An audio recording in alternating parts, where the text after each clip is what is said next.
Hey ho everyone, Ginger Gargoyle here with part 2. I decided to do a second part because I forgot a couple of things in the other one, but I need to finish this one with my LV3, which is Lavender 3. Okay. Apparently they only have 3 shades of lavender. Again, this is kind of hard to do because I'm doing it over the top of my iPad, and if I drop you guys again, I'm really sorry. It's real hard to control. And you can see I just made a mistake. I went outside my line just a little bit. I think I'll just let that one ride. But I do have an error here which needs to be fixed. So let me finish with this one. LV3. Well, I did it again. And it's got everything to do with the angle in which I am coloring this. When I have it in my lap, I can do it straight up and down, straight like this. But when I have it, when I'm leaning over something, I really need to have better control. Okay. So now I have a few mistakes to fix, and then we can talk about the back of the sheet. Okay, what did I just do with my, there it is. Okay. So, once again, let me put this one away. And since I do not have my Spectrum Noir blender pen with me, I will use my Copic.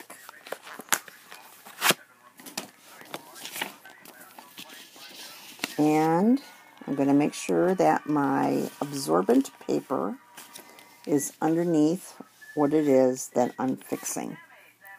Alright, and because I had already used the thicker side, the chisel side for the purple, for a purple, I'm going to use it again. Remember, don't rub, dab. You want it to push through, and it will basically erase that color. If I have it in the right spot. Here we go.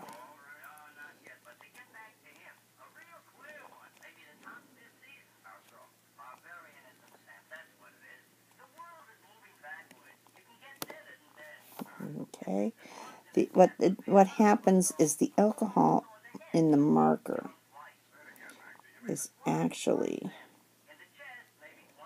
pushing the ink down into the cheaper paper.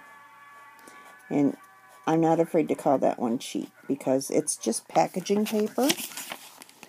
I want to get that extra color off, and you can see that it's going down into it and it's actually changing the color.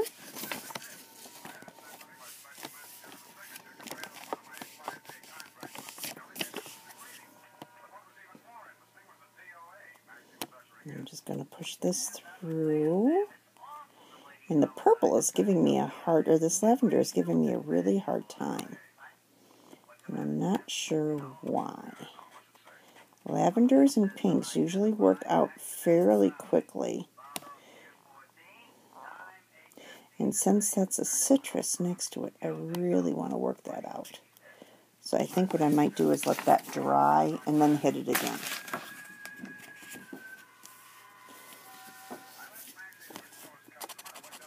So let me clean off this tip.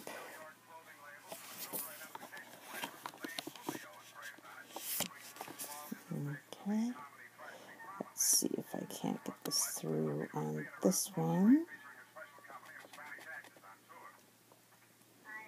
Dab, dab, dab. Try not to rub. If you rub it, you're basically blending it. Oh, got a little bit of the purple right there. The darker lavender. Let's push that out. Okay. You can see I removed both. Okay, needless to say, the lighter the color, the easier it is to get it out. Now, let's talk about the back of the papers. Okay. As you can see, These have very good coverage. The darker colors do cover up the black of the words. I'm really not too concerned about that, because I can just go over those with the white ink Jelly Roll pen. And you can see that the color bleeds through. This is actually an okay thing. Alright. This one bleeds through a bit much, so I know I'm going to need a lighter touch. Otherwise, I will dry out my inks a little bit faster. These, not all of them bled through. You can see that the pinks and the purples seem to bleed through the most. And you can also see where I did the corrections on the other side, even though I have the absorbent paper underneath, you will still be able to see the errors on the back. But, like I said, as long as it's not wicking when I'm coloring, okay? Wicking means that it spreads like this, okay? It just goes, alright? Which is basically what would happen if I colored on the absorbent paper that I was using for making my corrections with. I'm really sorry for the shaking, guys. I've got you in my lap, and I'm sitting cross-legged, so it is not the most sturdy place to have you, but it's the only place I have at the moment. Okay, this, if I were to put it on this, it would wick right out. Okay, now you can continue to use this until it's full of ink and you can't use it anymore. You can see that it wicked through fairly quickly. Alright. I would suggest you stay away from things that are plastic coated. Copy paper, just the cheap copy paper or the paper that they use for invoices, that stuff works great. Now, I'm talking about the printed up invoices, not the ones that have like the sticky on them. You know, just the plain paper ones like you get from Paper Wishes and from Scrapbooking Made Simple. I never get a receipt with my Simon Says stamps, so I don't know how else to describe it. But just the real cheap 20-pound paper. Just the cheapest printer paper you can find. That's all you need. The recycled stuff. Notebook paper, okay? You know how you can pick up one of the filler packs? That works great as the absorbent paper. Because if you try to color on that with permanent markers, I'm sure you've done it with a Sharpie, you've probably done it with a Bic, whatever, you can know that it goes, it even does it with felt tips. So you can use that for your absorbent paper as well. Okay. You can go to the Spectrum Noir website.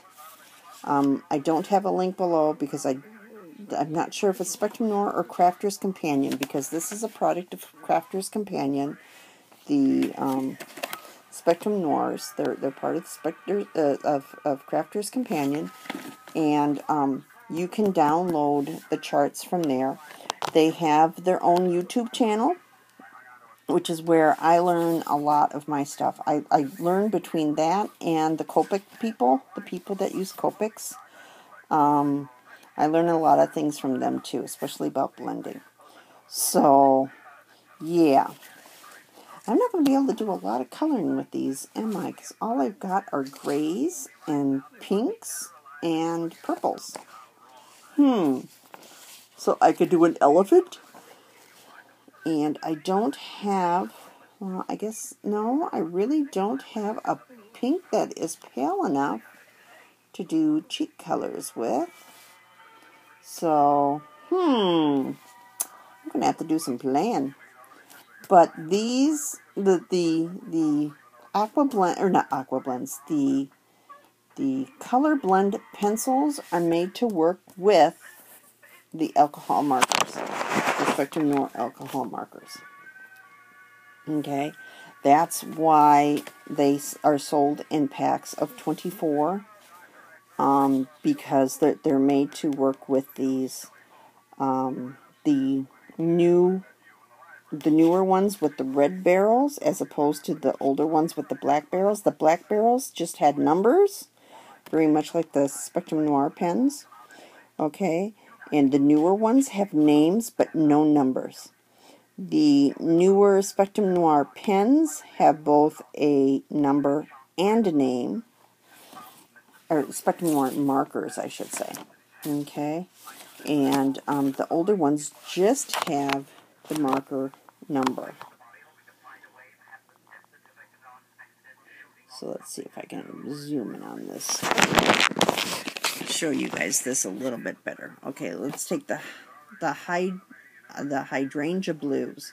Okay, so you get HB1. Okay, and that's in the pastel sets. I don't know what the number afterwards means. That I don't know. Okay, and then HB2, that's also in the pastel sets, and HB3, which is also in the pastel sets.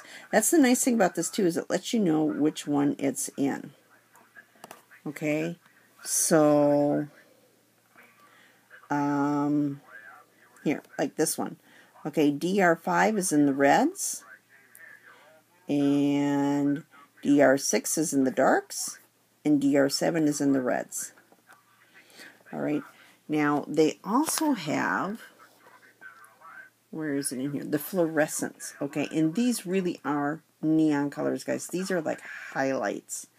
And there's only 3 in here. There should be 4, I thought. There's FL1, FL2, and FL3.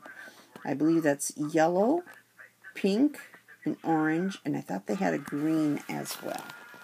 So, yeah, I don't have too much use for those ones, but I just want to let you know that they do have those. So if you're working on, say, you happen to have the La La Land stamp with Luca Firefighter, okay, he has on a firefighter's outfit, and firefighters have the bright reflective stripe on their outfits, and you would use that for that purpose, is to put that on there. And then you can go over it with some of the clear Wink of Stella, or the clear, actually I would use the clear Spectrum Noir glitter pen, glitter marker, and give it a little bit of reflection to it. So that's it for now, guys. I hope you found this useful. Leave a comment down below. Let me know. You can see that I've colored on my thing. Okay? So, yeah, I hope I get to do these more often this summer. Talk to you later. Bye-bye.